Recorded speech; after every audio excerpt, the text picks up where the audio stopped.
Right now, one of the big things, this is a funny thing. One of the big things when we think, some people have never considered truly wanting to write a book and like taking themselves seriously. They've thought, it's in me. They've thought about it. They thought, you know what, someday I might want to do it. I don't know, but it's for most people it seems like this crazy daunting thing. And so even though Anna and I could talk about so many things regarding publishing and what's possible with books and how to do it, and to be precise, there's 187 different elements in process, and so we have it's spreadsheeted. So we know these things, but the biggest part is getting the book done. Because past that, it's all logistics. It ends up, it's very creative and fun, but it's also very logistical. And so the book is the thing, and it's just okay to if we just take a breath when we start thinking about I'm going to write a book or I'm going to consider writing a book. Take a breath, because it's just like everything else in life. It's a safe place to learn. It's a safe place to have fun. It's just growth. We want to grow. How many of us freak out when we become stagnant? Is there anything worse than feeling stagnant? It's like, the cure to all things is progress. When you're feeling the worst, it's like make 1 ounce of progress and it feels like $1 million. And I personally had to turn a lot of lemons into lemonade because I am a human being and I'm on planet Earth. And that's how we do it, right? It's a very conscious, that's part of being an entrepreneur. That's part of being ambitious. That's part of having goals. If you're not willing to fail, then you're not willing to succeed. And so these are just prerequisites for moving forward. So I just want to say this is a time to just celebrate, and we're going to learn how to write a book in 8 weeks.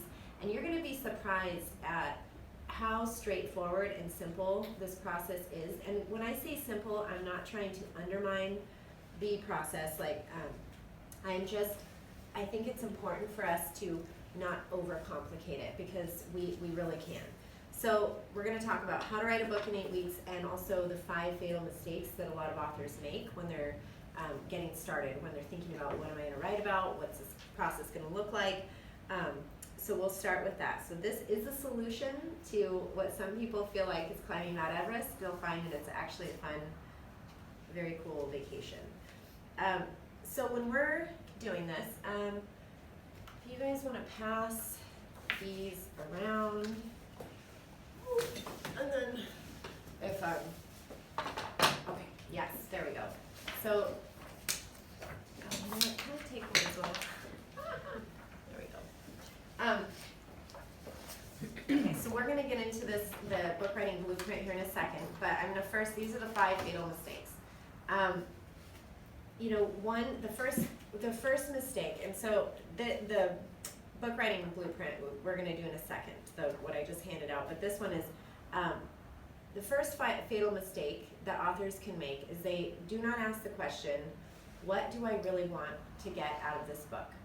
Okay, this is really important, because when we think about writing a book, especially if it's coming from something you've learned, like if you've overcome something, if you have found a method, a way, a process of thought, you have an inspirational story, something that you want to share, we'll think about what we want the book to be about. And then we'll think about maybe who else it's for. But the first question has to be, what do you really want out of this book? And it's really an important question that authors have to ask. And we're going to get into that in our book blueprint. But I just want to put a pin in these 5 things. So that's an issue, and we'll talk about it. So we really have to ask ourselves, what did we really want to get out of the book? And it's not a selfish question. This question is critical because it will be the catalyst for where your book goes. And it's kind of like the road to somewhere leads to nowhere. We've got to get really clear on some things up front to make sure that we get exactly where we're trying to go.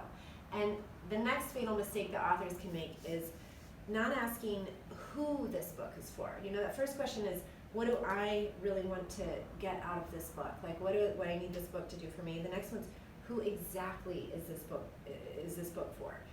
So that's a question we're going to be diving into in our blue book guide, our blueprint, our how to write a book blueprint. We're going to be asking who this book is for. And then it's also common to lose sight of the forest because we're too close to the tree. This is a big mistake that can happen for authors, and it's one to be really cognizant of, and we definitely go into that in our blueprint.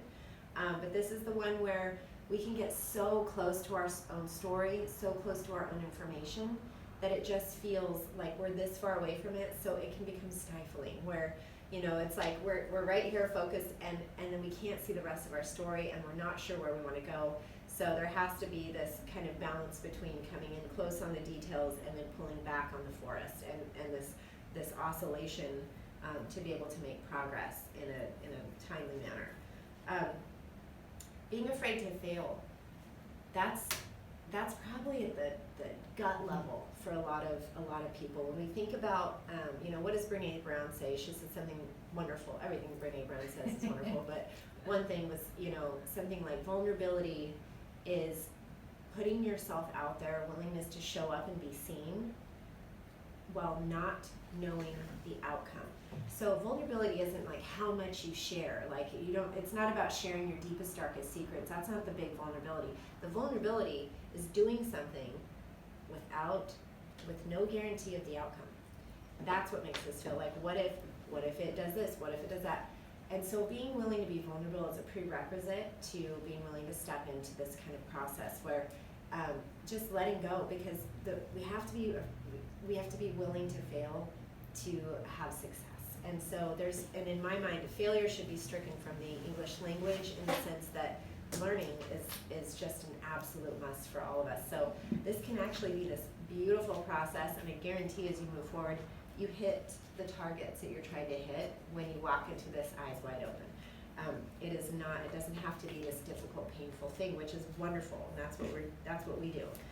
The other thing is, people will make a mistake, that the last one, number 5, is they'll want to half-ass the process, and that's like, So, and sometimes that'll come from a place of being nerve-wracked, you know, maybe just wanting to like get it done, but getting it done in a way that ends up shortcutting what the original concept was, or doing it where they don't feel as excited about it in the end because they tried to cut some corners or whatever. And so this isn't, if we're going to do it, you know, if we're going to show up, we need to show up. So that's what, you know, not half-assing our wonderful work, our great work. As we put our great work into the world, let's make it great. It doesn't have to be perfect, but it does need to be great for us to feel good about it. So there's a way to make sure that it's done well and efficient, and that's what we're going to go over. So there is a 7-question strategy, and this is honestly what I've used to. It was like the process when I wrote my first book. It was the very weird organic process that I didn't realize was emerging, and then in the second book, I was able to just move through it in a way and that was getting through some really dense information, like pulling from some pretty deep stories, stuff that would traditionally feel like very vulnerable. I would have definitely, my analytical mind would have kicked in and shut the whole journey down. So I knew that this really works, and so the simpler the better, you know, but it still has to be done right. So the first one is, when we're asking about what do we want from this book, when we're looking at that first question, so there are things regarding this is what I mean by this. If you look on your book writing blueprint sheets, you know, positioning. Some people are looking like, do you need this book to position you differently? You know, you might need to increase your credibility. Books do a huge thing for increasing credibility. So you look at your profession, look what you're trying to achieve, look who you're trying to speak to, and do you want to bump up your credibility? Because a book can be wonderful for that. So we have that in mind up front. You know, do you want more authority in your space?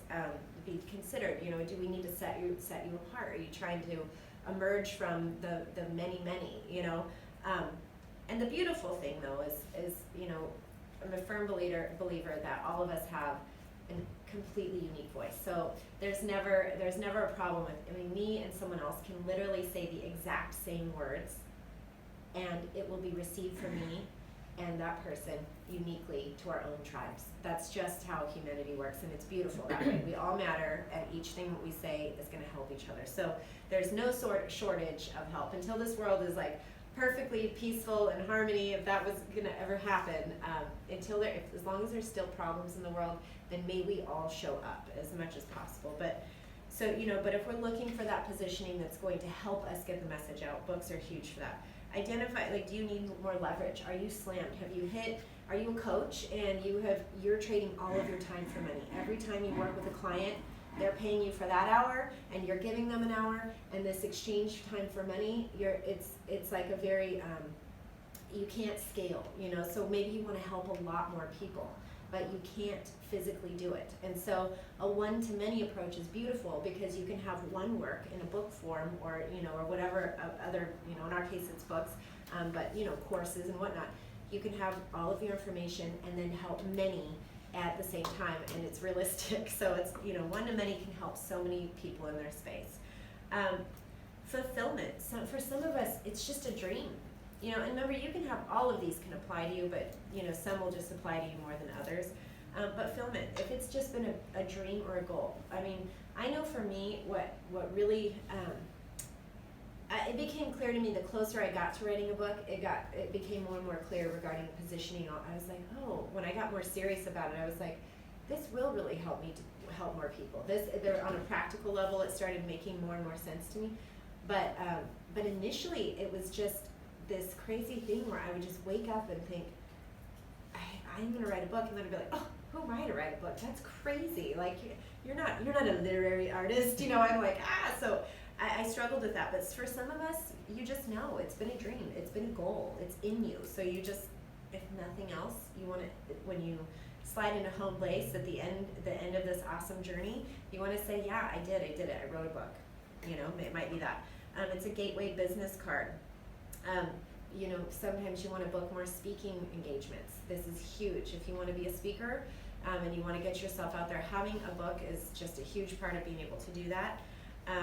You might want to gain a certain type of clientele, like a high-end clientele, or, you know, whatever it is, you want to be able to gain your specific person, your tribe that you want to work with. You can be very specific in working with that person. You know, and you can also use it as a lead magnet, because if you might have a lot of wonderful things that you're up to and that you're doing, and this can be an amazing way to just lead with your book. You know, I would love to give you one of my books, and with that, then I want to introduce you to the other things that I do.